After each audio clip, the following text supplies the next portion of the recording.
Stop. Before you scroll past this, I want you to think about something for 10 seconds. Right now, somewhere in the world, a man sitting inside a concrete cell with no phone, no Wi-Fi, and almost no freedom is training his brain to focus in ways most of us never accidentally learn. Not because he's more intelligent, not because he's working harder, but because of one invisible mechanism quietly destroying our ability to think, focus, and learn every single day. And the strange part? You carry it everywhere. You call it your phone. Stay with me, because understanding this changes how you study, how you think, and how you use your time starting today.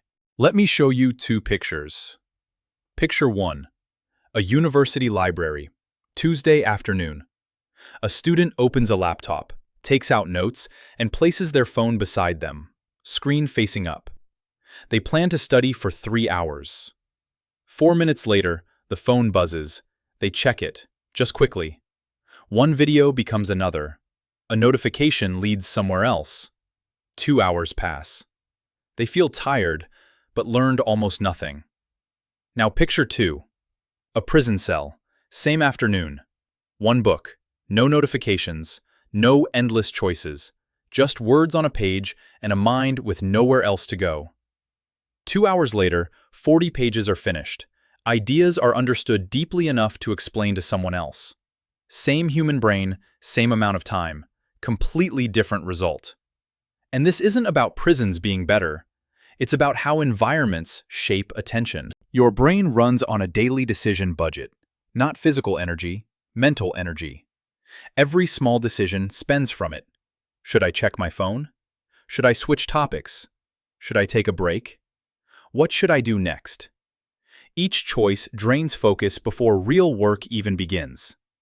By the time many students sit down to study, their brain is already tired from hundreds of tiny decisions. In highly structured environments, most decisions are removed. Wake time? Decided. Meals? Decided.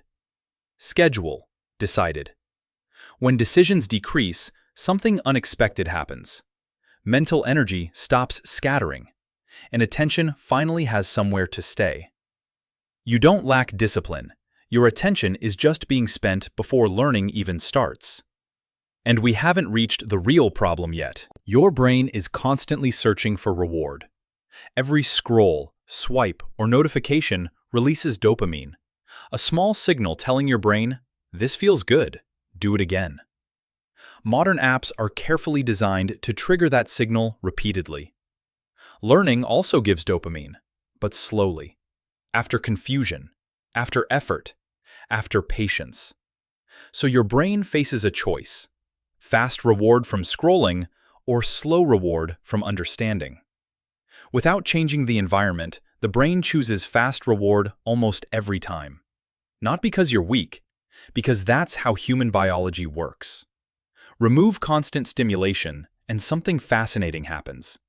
The brain begins finding reward elsewhere, in ideas connecting, in problem solving, in understanding growing. Learning stops feeling heavy. It starts feeling satisfying. Think about the last time you were completely focused. Time disappeared. Ideas connected naturally. Understanding felt effortless. That state is called flow, and it always begins the same way, with boredom. The first minutes of studying feel restless because your brain expects stimulation. Most people escape that feeling instantly by checking their phone. But boredom is not the enemy. It's the doorway. If you stay long enough, your brain stops searching outward for stimulation and starts generating it internally. Attention stabilizes. Thought deepens. Learning accelerates. You are often just a few uncomfortable minutes away from real focus and never realize it. Here's the important part. You are not broken. You're trying to build deep focus inside an environment engineered for distraction. Entire industries compete for one thing: your attention. Notifications, autoplay, endless feeds, all designed to pull your mind away again and again. Trying to fight that system using willpower alone is exhausting. The lesson isn't to try harder. The lesson is to change the environment. Focus grows where distraction cannot easily reach. You don't need extreme conditions to learn faster. You just need intentional limits. First, move your phone away. Not silent, not face down, another room.